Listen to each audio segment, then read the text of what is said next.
redneck Avengers, but instead of destroying New York City, they just flip off black people and be ripping the hardest You black spirit sucking piece of shit, nigga! you done ever heard. But also, they some horny little nigglets because they just picked up this hitchhiker, and bro is already trading spit like Pokemon cards. Disgusting! Y'all dudes are sick and need to be neutered. If it moves, if it breathes, my guy, does it even need to be human? No! Jesus!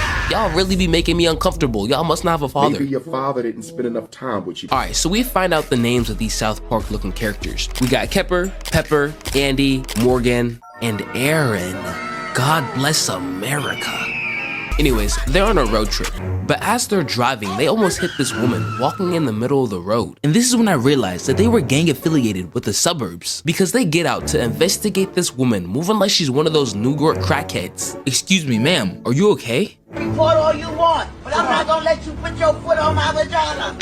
This nigga is crazy. They then invite her in the car where her crackhead antics continue. She says they're all gonna die and that they're going the wrong way. Now, whether it's the shrooms talking or not, Shorty's getting kicked out and left behind like a fatherless child. Then we bust in the meanest U-turn. But before they could get to that point, the shrooms make it to her brain and she jumps up the steering wheel. Man, you stupid!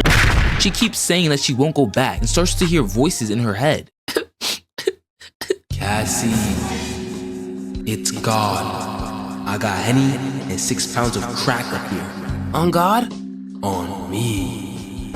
She then pulls a gun out the depths of her poom poom. What? Then says she and God are about to have a crazy blunt rotation. What is she talking about? She then turns the gun on herself and okay, but how did she get it to fit?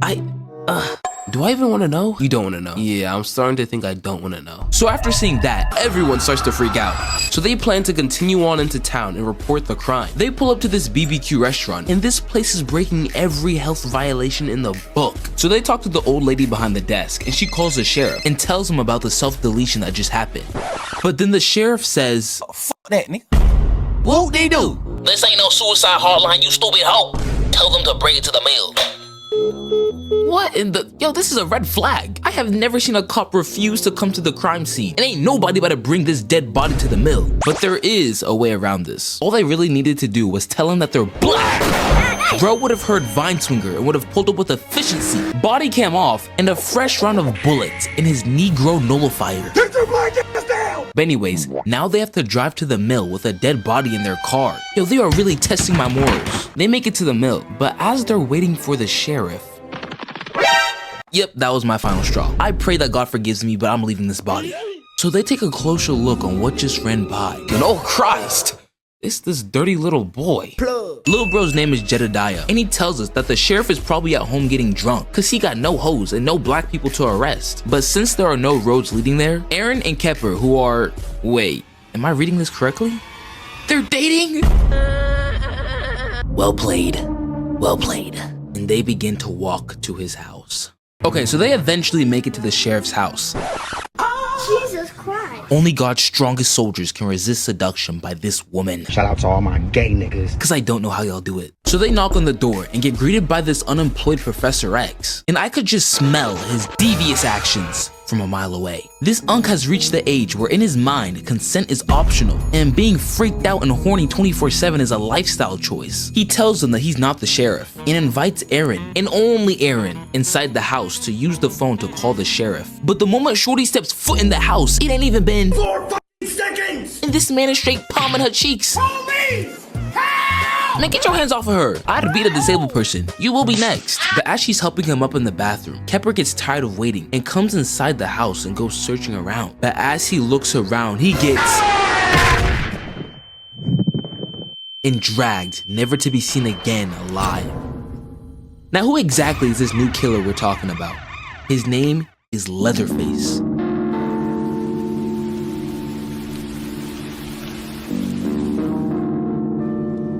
And we see that after knocking out Kemper, he took off his face and sewed it into a mask. Oh God. But then Leatherface puts a pause on his assault against Kemper to attack the viewers. Yes, you. Yes, you bitch. Oh my God. What is that? Go on ahead and put that mask back on for us, buddy. Cause you're chopped. The scene then cuts back to the mill where the rest of the gang is at. And guess who decides to show up? That's the sound of the police! Try! And if you thought that Professor X was bad, this cop had to have been hired off Indeed, because he is saying and doing the most vile things to the dead body and is wrapping it in plastic wrap and lets us in on a little secret that we did not ask to hear. Psst, I touch dead people. Oh my god, please fire him! Whose mess is this? And I can't even say half the stuff that this man said and did on YouTube. But they eventually dumped the body in the police car, and as he leaves, Aaron pulls up looking for Kemper. But since he's not here, her and Andy plan to sneak back into the house to look for him. So we cut to this secret stealth mission as Andy sneaks in the house while Aaron distracts the old man. And as she's walking, Jesus, had me looking left, right. I done got 2 knots in my neck, but I regret nothing. Anyways, inside the house, we're reminded quickly that Andy is no James Bond because he immediately blows his cover, causing Aaron to run inside the house to make sure he's okay, which also blows her cover. You idiot, are you okay? He won't be. You little ingrates. Who the f is this nigga, bro? This old geezer then beats the ground, summoning Leatherface. Aaron thinks quickly and locks the door, while Andy slips and falls to the ground, dropping his weapon. Leatherface eventually breaks through the door, and this is the first time he's seen a baddie in the flesh. Them thick Roblox characters weren't hitting the same. He's geeking. Aaron takes off, and as she passes this man on the ground, begging for help, she looks him in the eyes and says, Damn. and actually leaves him. But just before Aaron dips, she pushes the old geezer off his weapon just in time so he can barely block Leatherface. Andy gets Leatherface off of him and tries to make a run for it, but this big man is moving. Leatherface is chasing this man with such rage. You'd think that Andy is the reason why he looks like Lord Voldemort, but his wand has a switch on it. Bibbidi bobbidi boo. And Andy gets taken away. And I can't even show y'all this, but Leatherface done hung my bro Andy up on a hook like meat, then put salt on the wound from the leg that he just cut off. So after switching up on her day once, Aaron pulls up to the van with everyone else, and I just know that she's dodging the topic of where Andy is. I have no knowledge of any of this. But as they try to start the van up, it won't work. But then the sheriff comes back. And at this point, I ain't trusting nobody in this town, especially this sheriff. And I was right, because after only seeing a blunt in their car, this man makes them all assume position and has them lie on the ground, shoots a gun near their head just for fun, and then rage baits Morgan into trying to shoot him. Morgan, just stop, breathe, and ask yourself, Why am I yelling? Block. Stupid ass questions. this Clash of Clans goblin should not be disturbing your inner peace. But since he failed to do so, the sheriff actually has lawful reason to arrest him, which he does. He takes Morgan back to the Heward's house, but not before dabbling in a little bit of police brutality. So the scene cuts back to the van, and we see that Aaron is trying to hotwire it instead. But as she's cooking up, what's that sound? Leatherface starts to cut through the truck that goes through the roof and grips Aaron's head. And this is when I realized that everyone in this gang is fake.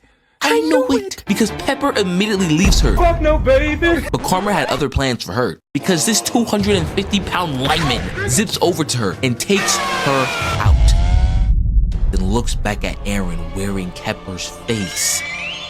You're next. Aaron starts moving. She's hitting speeds I've never seen from any character on my channel. I'm talking she's hitting hurdles, long jumps, and more. As she's running, she comes across an RV and gets led inside by these 2 women and a baby. And this is where things start to get weird, because they start putting the word Leatherface and sweet in the same sentence. Those 2 cannot coexist. Nah, it ain't gonna work. She then gives Aaron some tea to drink, but Aaron ain't trying to hear none of that and asks for a phone, but they say that they don't have one. But this is why you don't trust people with no eyebrows. Damn. Because this little illusion that they're putting on wears off. Aaron hears a phone go off, then sees a picture of the baby in the woman's arms with a whole other family. You stole her! She was smart enough to realize that, but forgot one thing. She drank the tea. And when Aaron wakes up, we find out why this town is so weird. We meet the full Hewitt family, the sheriff, his mother, the woman at the BBQ restaurant, her brother, the old horny geezer, their grandson, Jedediah, and Leatherface. Shortly after Aaron wakes up, she gets thrown into the basement. And in there, she finds Andy strung up with a hook in his back. She tries to lift him off the hook, but this fool slips, sliding the hook even deeper. Bro, please, kill me. But Aaron cannot do anything correct, because when she goes to kill him, she just stabs him in the gut. which, if you're wondering, does not kill you instantly. It's slow and painful. She really did not like Andy. Now, as she looks around in the basement, she finds Morgan still alive. And this real one, Jedediah, pulls up and shows them the way out. But Leatherface hears them moving around and starts chasing them. He grabs onto Aaron's leg, but she kicks him in the face. Then Jedediah gives him a dose of rabies. They escape and run all the way to an abandoned house where they go to hide. But Leatherface breaks through the wall, throwing her on the ground, and is about to cut her in half. Please, not the baddie! But my goat Morgan is not about to watch this premium milk get killed. So he starts putting the beats on Leatherface. This man got that Jordan Poole effect. When a baddie is watching, all his attributes doubled. This man is hitting combos he never knew he could do. Aaron tries to get a licking as well, but Leatherface reminds both of them that they're not in his weight class. He pimp slaps Aaron and hangs Morgan on a chandelier and is now about to cut him in half. Okay, now Morgan just put his life at risk to save Aaron. So how do you think she repays him? Does she A, jump on Leatherface to stop him? Or B, get his attention to chase her? Well, she said neither and leaves bro to get cut in half. God damn! Out of this entire group, Morgan was the only real one. Matter of fact, in this entire movie, Morgan and Jedediah are the only real ones in this movie. And this one pissed me off. I'm seeing backstab after backstab. Anyways, they just give us some more chase scenes. And this guy Leatherface stupidly cuts himself while running.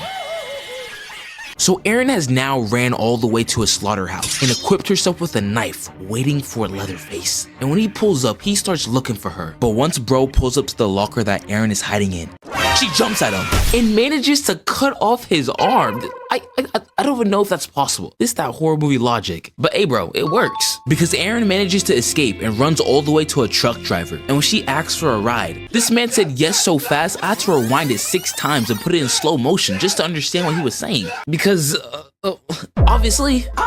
But it's kind of funny because she starts moving like that crackhead at the beginning of the movie. Like she's murmuring to herself, and she even jumps at the steering wheel when she finds out that they're going back into town. But anyways, the truck driver does bring them back into town. So Aaron uses this opportunity to steal the baby back and hotwire a car so that they can dip. But guess who shows up? The sheriff. But then I looked Aaron in her eyes, and she understood the assignment. Because she hits him with her car and doesn't stop there. She reverses and said, you know what? That's not enough. This is beautiful. This is cinema. As she drives away, this 6'5" short bus kid tries to stop her, but it's too late. She is gone. Oh my God, I'm finished. It's 4 in the morning. I need sleep. Good night.